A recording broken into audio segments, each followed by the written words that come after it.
Hello, I'm Avis Kalfsbeck, and this is the Peace is Here podcast. Welcome to Peacewarts, School of Peacecraft and Inquiry, where we practice the skills of peace through short daily classes. We take the peace work seriously, but not ourselves. If you're joining us mid-school year, you're not late. Orientation begins at episode 198. I'd be so grateful if you help me spread the peace messages by sharing this episode with a friend. Welcome back, Peace Scholars. We are in the Department of Living Roots in the Garden. Notice the table in the center today. It isn't a cash register. It's a ledger of skills and seeds. In this department, we view the global banking system as a massive centralized root. If that one root withers or is cut by a geopolitical crisis, every plant connected to it starves. Lewis Hyde, in his seminal work, The Gift, wrote, "The gift must always move. As long as the gift is kept in motion, it creates a circle of abundance. When it is hoarded, the circle breaks and the spirit of the gift dies." The concept, the parallel root system. Peace is fragile when survival depends on a screen full of numbers in a distant city. When we build local economies based on barter and sharing, we create a parallel root system. Today we explore how trading what we have for what we need makes a community immune to the financial shocks that often lead to civil unrest and war. The history. Shock absorbers in times of collapse.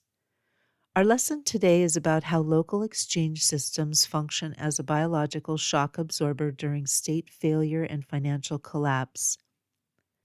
The Argentine Barter Clubs 2001. To see this in action, we look at the 2001 Argentine economic collapse. When the government froze bank accounts in what was known as Corralito, the national currency became useless overnight. Instead of descending into social violence, thousands of local barter clubs, or nodos, emerged.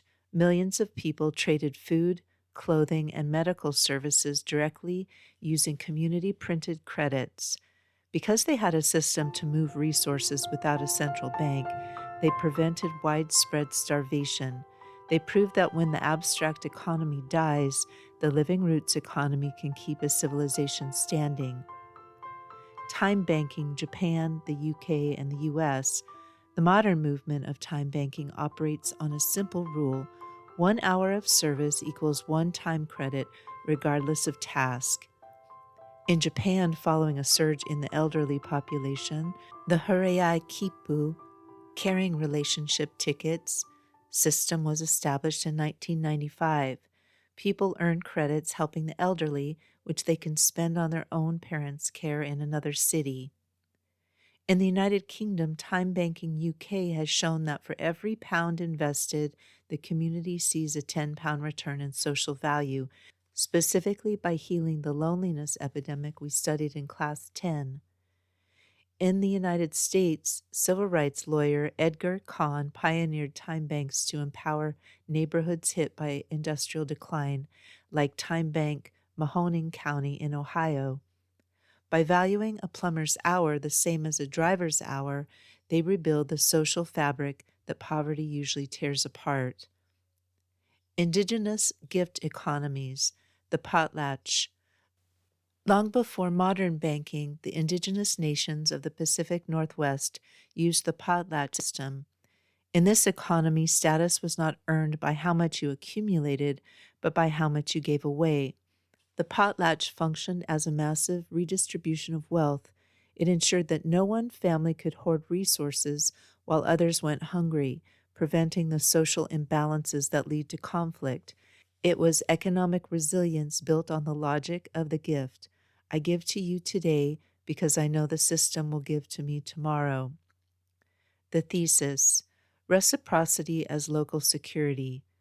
In the Department of Living Roots, we argue that the ability to coordinate without a centralized currency is a primary peace technology. Now you might be thinking, oh my, are we dismantling guns and global financial systems? To that I would say there are many good people, even those who come from the deep heart of the global finance industry, who are looking at ways to do exactly that for the sake of peace, climate, and our shared humanity. They recognize that when value is siphoned off into global investment funds, it leaves the local landscape brittle.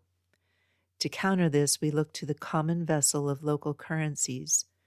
While BerkShares in Massachusetts is a famous model, this is happening everywhere. The Detroit Community Scrip, an active program in Michigan designed to keep wealth circulating in a city that has been historically abandoned by traditional banks. Ithaca Hours, one of the oldest systems in the U.S., active since 1991 in New York, proving that these parallel routes can survive for decades.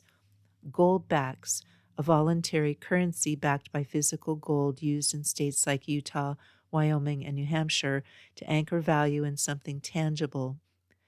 Baybucks and Dane County TimeBank, systems in California and Wisconsin where neighbors trade everything from legal advice to garden labor, proving that wealth is simply the capacity to help one another. These systems ensure that even if the global market fluctuates or a grain embargo is called, the local baker and the local farmer can still trade. When we move away from a single centralized route and toward these diverse local networks, we aren't just changing how we shop, we're making our communities too root tangled to be swept away by the winds of war. Your homework. 1. Look up the work of Edgar Cahn or research the Hureai Kippu system in Japan to see how different cultures value labor. 2. Write down one question about any of this episode's topics. If you don't have a question, write "no question." 3. Optional, journal for 5 minutes. If all the money in your bank account vanished tomorrow, what skills or items do you have that you could trade for a week's worth of food? The work of the worm. The worm never asks for a receipt. It gives its labor to the soil, and in return the soil gives it a home and a meal. It is the ultimate participant in the gift economy. In this world, we can look for the social glue that happens when a transaction turns into a relationship. We can see how every small act of sharing strengthens the collective root, making it impossible for the circle of abundance to be broken. Until our next lesson, keep your feet in the living roots. Class dismissed. Thank you for listening. If you'd like to support the Pieces Here podcast, the most helpful way is to follow it wherever you're listening. It helps share the message with others.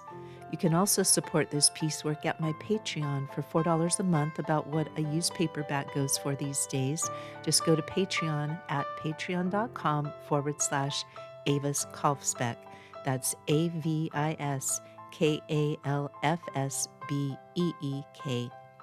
My most recent book is Mana Mutante, a best friend eco-fiction novella about food systems, featuring Tilly, Camas, Pedro, and the rest of the gang. It's book 6 in the Pedro the Water Dog Saves the Planet series and is available wherever you buy books. You can find all of my peace projects and stay in touch at aviskalfsbeck.com. Music is by Javier Peque Rodriguez. Sound effects are from Pixabay. Regarding peace, we need not delay or despair. We are not late. We are right on time to love. We are all scholars of peace. Listen for the peace.